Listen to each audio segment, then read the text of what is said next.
Let's continue with our science lesson, guys. This is part 2, by the way, of the video. Okay? Lesson 1, how can you describe position? Follow along with me as I read. Position is where an object is. You can use words to tell the position of something.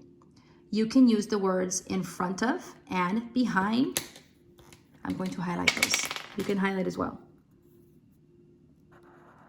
In front of and behind. When you kick a soccer ball, the ball is in front of you. You can use the words left and right too. So these are also words that I can use to describe position. Left and right. It says right here, look at objects that do not move. These objects can help you describe position. Things in the background do not move. A tree does not move. Pretend you are standing to the right of a tree. Your position is to the right of the tree. You can measure how far objects are from each other. You can measure distance with meters and centimeters. Okay. Let me read this part again over here because I think this is important. It says, things in the background do not move. A tree does not move. Pretend you are standing to the right of a tree. Your position is to the right of the tree. Okay. Questions. What is position? Okay. Position is blank. An object is. If I go back over here, it tells me the very first sentence, position is where an object is. So that's what I'm going to write down over here. Position is where an object is. Number 2, what can you use to help you describe position? You can use an object that does not blank to help you describe position. I read over here in the second paragraph, it says, look at objects that do not move. These objects can help you describe position. Oh, so it's back over here. Oops. You can use an object that does not move to help you describe position. Number 3, draw a boy or a girl with a ball on the left side and a tree on the right side. So first it says draw a boy or a girl. I'm a girl, so I'm going to draw a girl. You guys can do this with me. I'm going to do my best here. Here is my girl. I'm just going to draw a stick figure girl. And curly hair. There's my girl. Let me give her poofy hair. There it is. There's my girl. And then it says, with a ball on the left side and a tree on the right side. So here is my girl. I am going to draw a ball on the left side over here, on her left. Okay, here is a ball. And I'm going to try my best to draw like a basketball or something. I don't know how this is going to work out.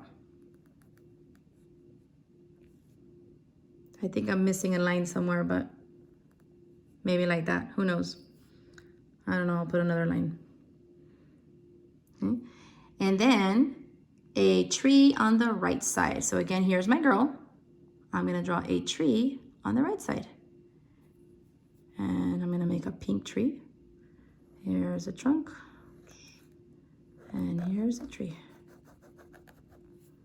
There it is, my girl. There is a ball on the left and then a tree on the right. So there it is, guys.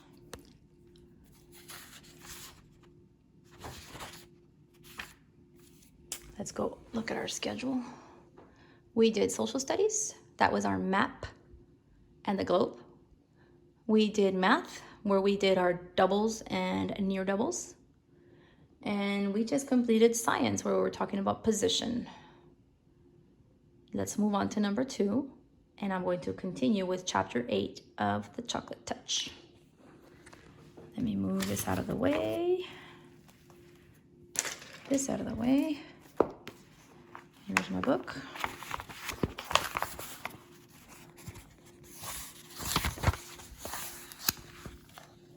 Looks like I left off here, guys. Okay. I left off here yesterday when John was in music class and he was about to practice his new piece that he was practicing. And Mrs. Quaver was trying to tell him and explain to him that this is a happy piece of music and she wants him to play happily.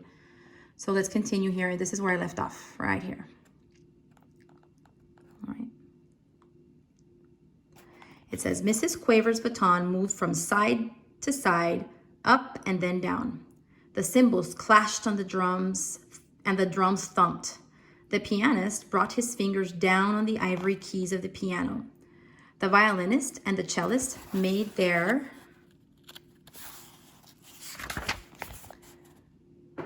wheeing and whumping sounds. All were in perfect unison. The rehearsal had begun. After the introduction, one of the older boys began to sing. Where the pools are bright and deep, where the gray trout lies asleep, up the river and over the lea, that's the way for Billy and me. After the last line of the first verse, John's fellow trumpeter echoed the rhythm of the singer's voice. Ta ta ta ta ta ta ta ta. Mrs. Quaver smiled approvingly at the successful performance and with her baton gave the singer the signal to begin the second verse. Where the blackbirds sing and the latest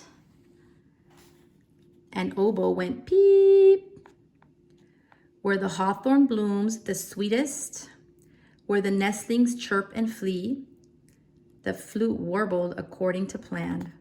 That's the way for Billy and me. John swallowed with an effort and put the mouthpiece of his trumpet to his lips for his solo. The mouthpiece instantly changed to chocolate. Then, almost as fast as the chocolate spread along the instrument, changing all the flashing gold into dull brown, the first note came out fairly true. Ta!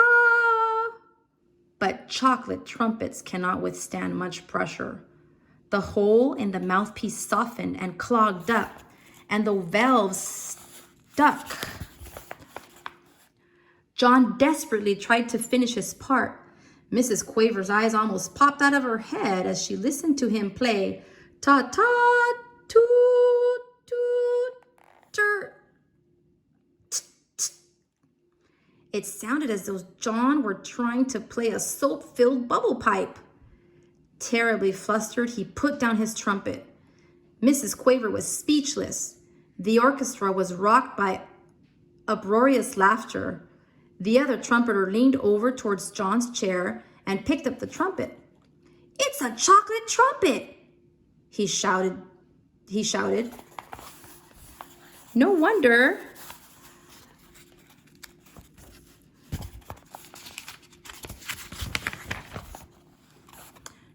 it sounded like that. John Midas was trying to play a chocolate. John didn't wait to hear any more. He fled from the stage and out to the playground. Without stopping even to look around, he ran through the stone gateway and homeward. That was a short one, guys. But we will see what happens tomorrow in chapter 9. I'll see you guys. Bye.